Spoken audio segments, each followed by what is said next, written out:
students, I am Shweta and welcome to my channel Education Hub। हम लोग class 6 का chapter number 7 कर रहे हैं, जिसमें हमने प्रीवियस वीडियो में इक्विवेलेंट फ्रैक्शंस के बारे में सीखा था कि हम इक्विवेलेंट फ्रैक्शंस कैसे निकाल सकते हैं और ये क्या होता है। जिन्होंने वो प्रीवियस वीडियो नहीं देखी है, डिस्क्रिप्शन में मैंने लिंक दिया हुआ है, आप उन प्रीवियस वीडियो को देख सकते हो और ऊपर एक आई बटन भी आ रहा है, आप उसमें भी प्रीवियस वीडियो देख सकते हो। तो उसी से रिलेटेड आज हम एक्सरसाइज करने जा रहे हैं, एक्सरसाइज 7.3। तो स्टार्ट करते हैं हम लोग पहला question related to equivalent fraction. तो हमारा फर्स्ट क्वेश्चन क्या कहता है, राइट द फ्रैक्शंस। इन पिक्चर्स के फ्रैक्शंस लिखने हैं। Are all these fractions equivalent. तो इनके जो भी फ्रैक्शंस आएंगे तो क्या वो इक्विवेलेंट होंगे, ये हमसे इन्होंने क्वेश्चन पूछा है। तो पहले हम इनके फ्रैक्शंस लिख लेते हैं। ये पहला वाला फ्रैक्शन क्या हुआ, आपको पता है कितने पार्ट्स हैं टोटल इसके? टोटल इसके 2 पार्ट्स हैं और शेडेड पोर्शन कितना है 1। तो ये वाला फ्रैक्शन क्या हो गया हमारा 1/2। क्लियर। इस वाले में टोटल हमारे कितने पार्ट्स हैं 1 2 3 4। टोटल इक्वल पार्ट्स 4 है और शेडेड पोर्शन कितना है 2 है। इसका फ्रैक्शन कितना हो गया 2/4। नेक्स्ट वाला हमारे कितने हमारे पार्ट्स हैं 1 2 3 4 5 6। टोटल इक्वल पार्ट्स कितने हैं 6 हैं। और उसके बाद हमने इसके शेडेड पोर्शन देखे तो शेडेड पोर्शन हमारे कितने आ रहे हैं 3 आ रहे हैं। क्लियर। ये तो सबको आता है फ्रैक्शन लिखना। फिर लास्ट वाले में देखते हैं, लास्ट वाले में कितने हैं 1 2 3 4 5 6 7 8। इसमें 8 हमारे शेडेड पार्ट्स हैं, सॉरी 8 हमारे इक्वल पार्ट्स हैं और शेडेड पार्ट कितने हैं 4। तो ये हमने पहले इनके लिख लिए सबके फ्रैक्शंस। अब हमें ये चेक करना है कि क्या ये इक्विवेलेंट फ्रैक्शन है कि नहीं। तो सबसे छोटा वाला हमारा ये है फ्रैक्शन 1/2। हमने इसको नहीं देखना है, इतने ही अगर हमारे सारे के सारे। अब सबसे छोटा हमारा ये 1/2 यानी कि हाफ।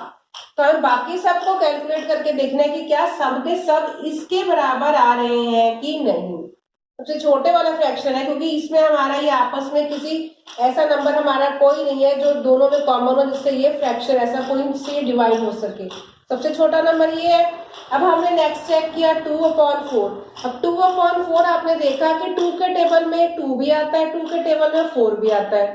ठीक है, तो हम इसको एग्जैक्टली 2 से डिविजिबल कर सकते हैं। यहाँ भी 2 से डिवाइड किया, यहाँ भी 2 से डिवाइड किया, तो हमारा आंसर कितना आया, यहाँ 1 आया और यहाँ हमारा आंसर कितना आया 1/2 आया। तो हम इक्विवेलेंट फ्रैक्शन निकालना मैंने आपको सिखाया था कि मल्टीप्लाई कब करते हैं और डिवाइड करके हम कब निकालते हैं। ये हम सबके सिंपलेस्ट फॉर्म निकाल रहे हैं। मैंने आपको सिंपलेस्ट फॉर्म भी और लोएस्ट टर्म भी समझाया था, तो उसके अकॉर्डिंग हम इनके सिंपलेस्ट फॉर्म, जब भी हमें इक्विवेलेंट फ्रैक्शन चेक करना होता है तो हम पहले सबके सिंपलेस्ट फॉर्म निकालते हैं। सबसे छोटा निकाल के फिर हम देखते हैं कि सारे बराबर आ रहे हैं कि नहीं। अब इस वाले में देखा 3/6। 3 के टेबल में हमारा 3 भी जाता है, 3 के टेबल में 6 भी जाता है, मतलब एक कॉमन नंबर हमें क्या मिल गया 3 मिल गया। तो इसको भी हम 3 से डिवाइड कर देंगे, इसको भी हम 3 से डिवाइड कर देंगे, तो हमारा यहाँ आंसर आ गया 1 और यहाँ पर हमारा आंसर आ गया 2। 3 2 जा 6 होता, 2 2 जा 4 होता, यानी कि ये भी हमारा 1/2 आ गया, हाफ हो गया। सिमिलरली लास्ट वाला चेक कर लेते हैं 4/8। तो यहाँ पर भी हमने देखा कि 4 के टेबल में 8 जाता है, 2 पे ही जाता है। यहाँ पर भी हमने ऐसे ही किया 4/4, यहाँ भी 4/4। तो हमारा आंसर कितना आ गया 1/2। तो हमने क्या देखा कि हमारे यहाँ भी 1/2 आ रहा है, यहाँ पर भी 1/2 आ रहा है और यहाँ पर भी 1/2 आ रहा है और यहाँ पर भी 1/2 आ रहा है। तो जब सबके सब हमारे 1/2 फ्रैक्शंस आ रहे हैं, अब ध्यान से देखो तो हाफ पोर्शन ही शेडेड है इसमें भी, और लाइन से देखो ये भी हमारा हाफ पोर्शन शेड है, यहाँ देखो ये भी हमारा हाफ पोर्शन शेड है, ये भी हाफ पोर्शन ही शेडेड है। बस हमारे इक्वल पार्ट्स जो है वो ज्यादा हर एक में बढ़ते जा रहे हैं। तो इस तरीके से हम इस तरीके से सॉल्व करके बता सकते हैं कि हाँ ये जो पूरे क्वेश्चन है हमारा पहला पार्ट है ये it is yes are all these fraction equivalent. Yes, these fractions are equivalent. Clear, समझ में आ गया। हम नेक्स्ट पार्ट करते हैं। अब इसी क्वेश्चन के बी पार्ट में कुछ इस तरह की पिक्चर्स बनी हुई है। अब हम इसके फ्रैक्शंस लिख लेते हैं पहले और साथ साथ हम इसका सिंपलेस्ट फॉर्म निकालते चलेंगे। यहाँ पर हमने देखा 1 2 3 4 5 6 7 8 9 10 11 12 टोटल हमारे कितने इसमें बॉल्स हैं, 12 बॉल्स हैं। और 12 में से शेडेड कितनी है, 4 शेडेड है। तो अगर ये 4 और 12 हमें लग रहा है कि ये हमारा डिवाइड हो जाएगा, मतलब कि सिंपलेस्ट फॉर्म में नहीं है, हमें सिंपलेस्ट फॉर्म में निकालना है। तो हमने चेक किया, हमारे 4 के टेबल में 12 आता है, 4 3 12 होता है, तो डिवाइडेड बाई हमने इसको सीधे साथ साथ ही हम इसको डिवाइड कर देते हैं, 4 से डिवाइड कर दिया। तो इसका आंसर कितना आया, 1/3। क्लियर। तो पहले वाले का फ्रैक्शन हमारा क्या आ गया, 1/3। अब सेकंड का निकाल के देखते हैं। यहाँ पर हमारे 3 और 3 6 7 8 9 टोटल कितने हो गए, 9 हो गए बॉल्स। और शेडेड बॉल्स कितनी है, 3 है। ये भी हमारा 3 के टेबल में जा रहा है, तो हमने इसको डिवाइड कर लिया, डिवाइडेड बाई 3 डिवाइडेड बाई 3। तो यहाँ पर हमारा आया 1 और यहाँ पर आया हमारा 3। तो अभी तक देखो हमारे 2 के 2 सेम आ रहे हैं। हम चेक करते हैं कि सारे के सारे इक्विवेलेंट आ रहे हैं कि नहीं। थर्ड वाला करके देखते हैं, 1 2 3 4 5 6। इसमें हमारे टोटल बॉल्स कितने हैं, 6 और शेडेड बॉल्स कितने हैं, 2। ठीक है। अब इस वाले को भी डिवाइड करके देखते हैं, 2 के टेबल में 3 जाता है, ये भी हमारा डायरेक्ट 2 से चला जाएगा, ये भी डिवाइडेड बाई 2 हो गया, ये भी डिवाइडेड बाई 2 हो गया। यहाँ पर आया 1 और यहाँ पर आया 3। तो यानी कि अभी तक हमारे 3 जो हमने फ्रैक्शंस देखे हैं हमारे इक्विवेलेंट ही आ रहे हैं। अब हम थर्ड वाला देख लेते हैं, ये नेक्स्ट वाला। यहाँ पर टोटल हमारे कितने हैं, टोटल बॉल 3 है और शेडेड बॉल कितनी है, 1। ये तो ऑलरेडी ही हमारा 1 आ गया, 1/3 आ गया। अभी तक हमारे 4 के 4। अब लास्ट वाला हम चेक करके देखते हैं, लास्ट वाले में कितने हैं। यहाँ भी 5 10 और ये हो गए 15। तो टोटल हमारे कितनी हो गए, 15 हमारी बॉल्स हो गई। और शेडेड कितनी है, 1 2 3 4 5 6। यहाँ आ गया 6 शेडेड बॉल हो गई। अब हम इसको चेक करके देखते हैं कि ये हमारा किसके टेबल में जा रहा है। ये 6 के टेबल में तो नहीं जा रहा है। हमारे देखा 3 से करके देखा, तो 3 के टेबल में 6 भी आता है, 3 के टेबल में 15 भी आता है। तो हमने इसको डिवाइड किया, हमने 6 को डिवाइड किया, हमने 6 को डिवाइड किया 3 से, और हमने 15 को भी डिवाइड किया 3 से। हमें नंबर वही ढूंढना होता है जिससे दोनों नंबर डिविजिबल हो जाए। तो यहाँ पर आएगा 3 2 जा 6 और यहाँ कितना है, 3 5 जा 15। तो इस वाले फ्रैक्शन का हमारा आ रहा है 2/5 फ्रैक्शन। बाकी हमारे सारे के सारे फ्रैक्शन सेम आ रहे थे, और जो लास्ट वाला फ्रैक्शन है ये वाला हमारा डिफरेंट आ रहा है। तो ये सारे के सारे फ्रैक्शंस हमारे इक्विवेलेंट फ्रैक्शंस नहीं हुए। यहां तक इक्विवेलेंट है, इसको मिला के हमारे इक्विवेलेंट नहीं हुए। तो हमारा आंसर क्या आ जाएगा, no, these fractions are not equivalent. I hope आपको ये क्वेश्चंस दोनों जो पार्ट्स मैंने किए हैं अच्छे से समझ में आ गए कि हम किस तरीके से इक्विवेलेंट फ्रैक्शन को चेक कर सकते हैं। अब सेकंड क्वेश्चन में इन्होंने मैचिंग करने को बोला है। Write the fractions and pair up, उनके पेयर बनाने हैं। आप the equivalent fractions from each row. ये एक रो है, ये सेकंड रो है। ये देखो ABCD नेमिंग दी हुई है और नीचे वाले 1 2 3 नेमिंग दी हुई है।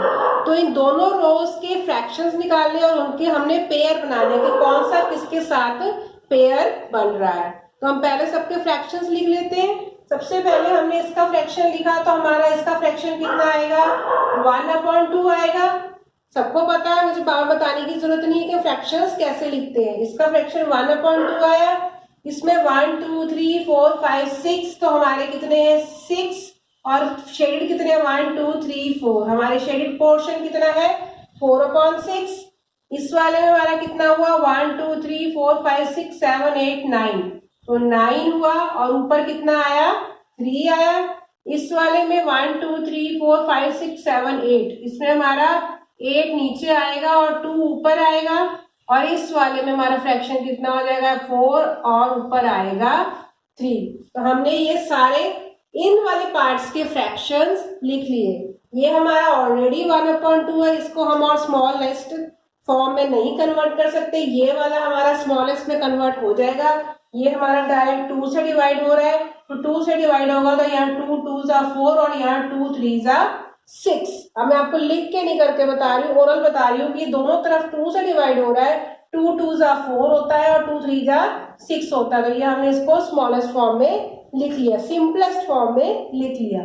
3/9 है तो 3 के टेबल में 9 भी जाता है, तो यहाँ हमारा सिंपलेस्ट फॉर्म क्या आ जाएगा 1/3। 3 1 जा 3 और 3 3 जा 9, ये इसका सिंपलेस्ट फॉर्म हो गया। अब यहाँ पर आप देखो 2/8 है तो 2 के टेबल में 8 भी जाता है, तो 2 से दोनों तरफ डिवाइड करेंगे तो यहाँ क्या आएगा 1/4। तो हमारा क्या आया 1/4, और ये वाला हमारा 3/4 वैसे का वैसे ही रहेगा। तो हमने फर्स्ट रो के सारी फ्रैक्शंस निकाल ली और उनमें से जो सिंपलेस्ट फॉर्म में कन्वर्ट हो सकते थे हमने कर लिए। अब हम सेकंड रो की भी निकालते हैं। तो सेकंड रो में हमारे टोटल कितने हैं 1 2 3 4 5 6 7 8 9 10 11 12 13 14 15 16 17 एंड 18। तो हमारे इसके कितने हो गए, नीचे हुआ 18 और शेडेड पोर्शन कितने हैं 1 2 3 4 5 एंड 6। तो ये हो गए शेडेड पोर्शन हमारे 6/18। तो 6 के टेबल में 18 जाता है। अब ध्यान से देखो 6 के टेबल में 18 जाता है, कितने पे जाता है 6 3 जा 18। तो दोनों तरफ हम 6 से डिवाइड करेंगे तो हमारा इसका आंसर कितना आ जाएगा 1/3। ठीक है, ये वाला हमारा ऊपर वाले का आंसर है, ये नीचे वाले का हमारा आंसर कितना आया 1/3। इस वाले का फ्रैक्शन निकाल के देखते हैं, ये कितने 1 2 3 4 5 6 7 8, इसमें हमारे कितने आए, ये हमारे 8 हुआ टोटल और शेडेड पोर्शन कितने हैं 4 है शेडेड पोर्शन। तो इसको भी हम डिवाइड करेंगे, डिवाइड करके हमने देखा 4 के टेबल से ही जा रहा है, तो इसका फ्रैक्शन हमारा सिंपलेस्ट कितना आ गया 1/2 आ गया। 4 1 जा 4 4 2 जा 8। मैं डायरेक्ट कर रही हूँ, आपको डिवाइड करके नहीं दिखा रही हूँ। ये भी 4 से जा रहा था तो इसका 1/3 आया, इसका 1/2 आया। अब थर्ड वाले का देखते हैं 1 2 3 4 1 2 3 4 4 4 जा 16। तो टोटल बॉक्सेस कितने हैं हमारे 16 बॉक्सेस हैं और शेडेड पोर्शन कितने हैं 1 2 3 4 हमारे शेडेड नहीं है, तो कितने हुए 12 शेडेड हो गए 1 2 3 4 5 6 7 8 9 10 11 एंड 12। तो टोटल हमारे कितने शेडेड पोर्शन हो गए, फ्रैक्शन इसका कितना हो गया 12/16। अब हमने देखा कि 12 से तो नहीं जाएगा, 4 के टेबल में 4 3 जा 4 4 जा, तो ये डायरेक्ट देखो आप दोनों के दोनों किस नंबर से जा रहे हैं 4 से जा रहे हैं, तो हम इसको सीधे 4 से निकाल के सिंपलेस्ट फॉर्म में कन्वर्ट करेंगे। तो 4 पे कितने पे आता है 4 3 जा 12 होता है और 4/4 4 4 जा 16 होता है। तो इस वाले का फ्रैक्शन हमारा कितना आ गया 3/4। ठीक है, अब आगे लास्ट ये वाला देखते हैं 1 2 3 4 5 6, तो ये 6 और 6 मिला के कितने हो गए 12 और 12 के ऊपर शेडेड पोर्शन कितने हैं 1 2 3 4 5 6 7 एंड 8। तो हमारे टोटल कितने हो गए 8/12। अब 8 के टेबल में तो 12 आता नहीं है, उससे छोटा हमने चेक किया 4 से, ये भी 4 से चला जाएगा 4 2 जा 8 और 4 3 जा 12। तो इसका आंसर हमारा कितना आ जाएगा, इसका आंसर मैं यहीं पे लिख देती हूँ 4 2 जा 8 और 4 3 जा 12। तो इसका आंसर आ गया हमारा 2/3। क्लियर। अब लास्ट वाला रह गया है, इसको देखते हैं 1 2 3 4 5 6 7 8 9 10 11 12 13 14 15 16। यहाँ पर आया 16 नीचे और शेडेड पोर्शन कितने हैं 1 2 3 एंड 4। शेडेड पोर्शन कितना आ गया 4। अब 4 के टेबल में 16 जाता ही है, तो हमने इसको सिंपलेस्ट फॉर्म में कन्वर्ट किया, तो इसका आंसर कितना आया हमारा, ये आंसर मैं ऊपर लिख देती हूँ 4 1 जा 4 और 4 1 जा 4 और 4 4 जा 16। क्लियर। तो अब मैंने क्या किया, मैंने सारे के सारे फ्रैक्शंस निकाल लिए, अब हम इनके पेयर बनाते हैं। ठीक है, सबसे पहले हमारा आया 1/2। तो हमारा 1/2, ये देखो ए वाले का पार्ट है हमारा 1/2, यानी कि ये वाला जो 1/2 है, सेकंड वाला नीचे वाला जो पार्ट है इसका, ये देखो ये मैंने इसके लिखे थे, ये इसका पेयर है, ये इसका है, तो ये वाला किसके बराबर हो गया, ये इस वाले 1/2 के बराबर हो गया। यानी कि जो ए वाला पार्ट है वो हमारे इस सेकंड पार्ट से मैच हो गया, पेयर बन गया इसका। समझ में आ रहा है। नेक्स्ट देखो हमारा इसमें आ रहा है 2/3। मैं आपको अलग अलग कलर से इसीलिए करके दिखा रही हूँ। इस बी पार्ट का हमारा फ्रैक्शन कितना आ रहा है 2/3। हमारा 2/3 नीचे किस में आ रहा है, थर्ड में नहीं आ रहा, फोर्थ में आ रहा। फोर्थ का मैंने ये देखो, ये फोर्थ का मैंने पेयर लिखा है 2/3। तो ये वाला मैच किसका हो गया, ये बी वाला पोर्शन ग्रीन वाला किससे मैच हो गया, हमारा फोर्थ वाले पार्ट से मैच हो गया, पेयर बन गया। बी वाला बन गया हमारा फोर्थ से 2/3 यहाँ या 2/3 फ्रैक्शन हमारा यहाँ आ रहा है। हमको ये फ्रैक्शन नहीं देखने, जो हमें इनके सिंपलेस्ट फॉर्म निकाले हैं उसी से हमने ये मैचिंग करनी है, पेयर बनाने हैं। अगर आप देखोगे 3/9 तो 3/9 आपको नीचे कहीं नहीं मिलेगा। तो जिनके आपने सिंपलेस्ट फॉर्म है उसी से हमको इनके पेयर बनाने हैं। तो दो मैच हो गए हमारे ग्रीन। अब थर्ड वाला करके देखते हैं। सी वाले का हमारा कितना आ रहा था 1/3। सी वाले का कितना आया हमारा 1/3। नीचे हमारा 1/3 कहाँ पर आ रहा है, ये देखो हमारा पहला वाला पार्ट था, तो पहले वाले पार्ट का हमारा आ रहा है 1/3। तो सी वाला हमारा किसके साथ पेयर बना, ये सी वाला हमारा बना इस फर्स्ट वाले के साथ, इसका पेयर बन गया। ठीक है, ए वाले का पेयर बना 2 वाले के साथ, बी वाले का पेयर बना 4 वाले के साथ, सी वाले का पेयर बना फर्स्ट वाले के साथ। अब हम लास्ट वाला करके अगला करके देखते हैं। अब डी वाले पार्ट में हमारे टोटल हमारा ये क्या बन रहा है, हमारा बन रहा है फ्रैक्शन 1/4। अब देखो ये 1/4 है, यहाँ पर भी नजर आ गया हमको 1/4। तो हमारी मैचिंग क्या होगी, जो डी वाला पोर्शन है वो डी वाला हमारा फिफ्थ वाले से मैच कर रहा है। डी का फ्रैक्शन 1/4 आया और हमारे फिफ्थ वाले फ्रैक्शन 4/16 का सिंपलेस्ट फॉर्म 1/4 आया। तो डी वाला हमारा मैच हो गया फिफ्थ के साथ। अब लास्ट वाला बचा है, वो आपको ऑब्वियसली पता है किससे मैच होगा। लास्ट में ई वाला 3/4 और 3/4 हमारा यहाँ पर है, तो हमने ये वाला भी मैच कर दिया। ये वाला हमारा हो गया 3/4 और ये भी हो गया हमारा 3/4। यानी कि जो थर्ड वाला पोर्शन है, ये थर्ड वाला हमारा ई वाले पार्ट से मैच हो गया। कुछ ज्यादा ही मैंने यहाँ पे कलरफुल कर दिया है। आपको उम्मीद है मुझे कि ये सारा समझ में आ गया होगा किस तरीके से हमने इनके फ्रैक्शंस निकाले हैं, उनको सिंपलेस्ट फॉर्म में कन्वर्ट किया है और इनके हमने पेयर बनाए हैं। मैं एक बार फिर से रिवाइज कर देती हूँ। ए वाले का पेयर हमारा थर्ड वाले के साथ है, बी वाले का पेयर हमारा फोर्थ वाले के साथ है, सी वाले का पेयर हमारा फर्स्ट वाले के साथ है और डी वाले का पेयर हमारा फिफ्थ वाले के साथ है और ई वाले का पेयर हमारा जो बच गया है 3/4, ये वाला हमारा थर्ड वाले पेयर के साथ है। तो आई होप आपको ये मेथड समझ में आ गया है कि किस तरीके से हमको इनके पेयर बनाने हैं। तो आज के लिए इतना ही। आज हमने क्वेश्चन नंबर 1 समझा, क्वेश्चन नंबर 2 समझा। तो नेक्स्ट पार्ट में मैं आपको बाकी के क्वेश्चंस करवाऊंगी। तो आज की वीडियो में इतना ही। अगर आप मेरी वीडियो को पसंद करते हो तो उसको लाइक जरूर किया करो, शेयर किया करो अपने फ्रेंड्स के साथ और मेरे चैनल को भी सब्सक्राइब जरूर करना। तो नेक्स्ट वीडियो में आगे के क्वेश्चंस के साथ मिलते हैं। तब तक के लिए बाय।